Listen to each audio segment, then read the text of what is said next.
ये है दैनिक प्रातःकाल का डिजिटल एडिशन प्रातःकाल लाइव।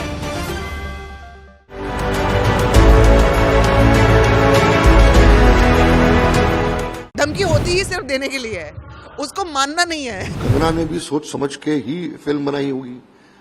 वो कोई मेंबर पार्लियामेंट है, पढ़ी लिखी लेडी है। क्रिएटिव वर्क को आप क्रिटिसाइज करें या एनालाइज करें उसके रिलीज होने के बाद, उससे पहले जो कुछ भी होता है मुझे जायज नहीं लगता है। कोई ऐसी चीज ना दिखाई जाए जिससे किसी को आपने बैड लाइट में दिखाया है या एक फिरके से ताल्लुक रखने वाले लोगों को आपने बुरी लाइट में दिखाया है, बैड लाइट में दिखाया है। अगर ये बाहर आएगा या लोग ये देखेंगे तो कुछ ना कुछ प्रॉब्लम हो जाएगी, तो I am sure they have a reason. क्या देखो, धमकियां तो आती रहती हैं और जाती रहती है।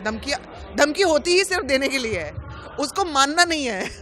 धमकियां देने वाले लोग सिर्फ धमकी देते रहेंगे। और मुझे लगता है कि फिल्म तो देखो रिलीज होनी है।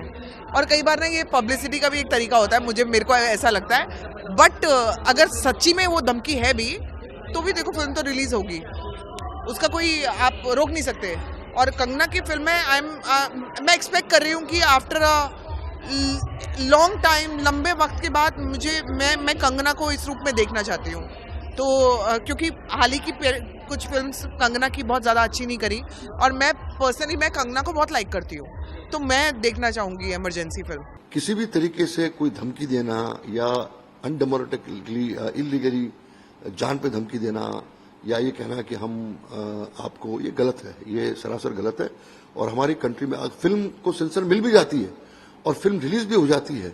रिलीज होने के बाद अगर आपको लगता है कि कुछ प्रॉब्लम है फिल्म में, तो आपको कोर्ट जाने, आप मारपीट नहीं कर सकते, आप थिएटर नहीं जला सकते हैं, आप सड़कों पे आके आप राइट नहीं क्रिएट कर सकते।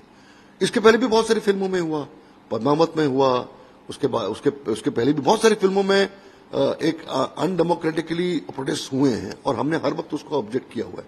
तो मुझे लगता है कि फिल्म मेकर की अपनी आजादी है, जो लोग ऑब्जेक्ट करते हैं उनकी अपनी आजादी है, लेकिन कानून के दायरे में अगर आप कोई भी अपनी एक्टिविटी करते हो तो वो जो है वो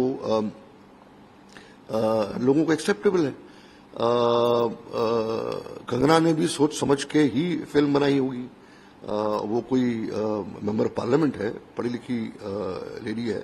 और ऐसे कोई भी फिल्म मेकर हो, जब भी वो फिल्म बनाता है उसका जो कट पॉइंट है वो है certification board, sensor board. Film वहां जाती है, मैं एज अ मेकर फिल्म को वहां डालता हूं।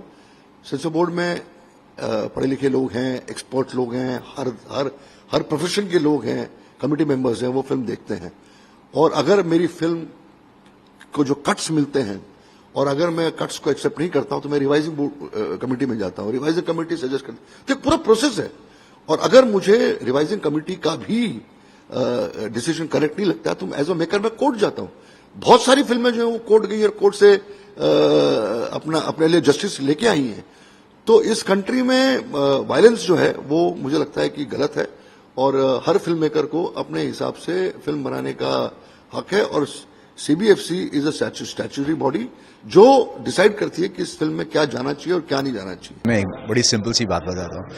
क्रिएटिव वर्क को आप क्रिटिसाइज करें या एनालाइज करें उसके रिलीज होने के बाद, उससे पहले जो कुछ भी होता है मुझे जायज़ नहीं लगता है। अब उसके बाद कुछ आपत्तिजनक है उसके अंदर या कुछ किसी को कोई ऑब्जेक्शन है, they can always raise that. लेकिन किसी चीज़ को बिना देखे इस तरह की जजमेंट पास करना तो पर्सनली, मेरे पर्सनल लेवल मुझे ठीक नहीं लगता। बाकी आई एम श्योर जो लोग ऐसा कह रहे हैं उनके अपने रीजंस होंगे, but from outside I feel इस चीज़ की ज़रूरत नहीं है। कंगना रनौत जी की जो ये फिल्म है इमरजेंसी, ये रिलीज से पहले ही विवादों में घिरती हुई दिखाई दे रही है।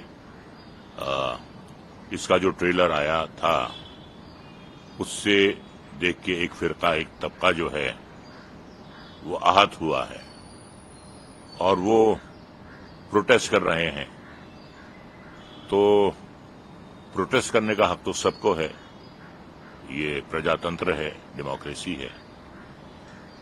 कोर्ट में जाने का भी सबको हक है, और अगर कंगना जी को ऐसा लगता है कि उनके साथ ज्यादती हो रही है तो वो भी कोर्ट में जा सकती हैं, अपनी बात कह सकती हैं।